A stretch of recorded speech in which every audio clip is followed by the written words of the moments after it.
তো আসসালামু আলাইকুম গাইস।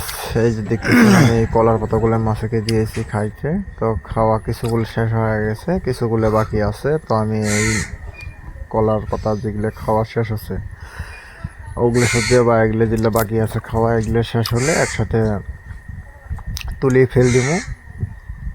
দেখি থাকেন, মানে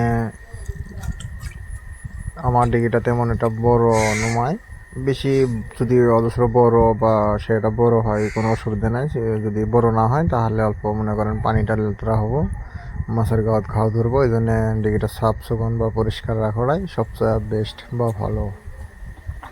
তো দেখি থাকেন, মাছগুলো বেস্ট দিয়ে কলা পাতা খাইতেছি, দেখতেছেন ভালোই খাওয়া লাগছে।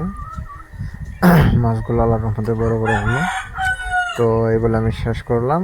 আগামীতে কিছু আপনাদেরকে নতুন ভিডিও দেওয়ার চেষ্টা করব।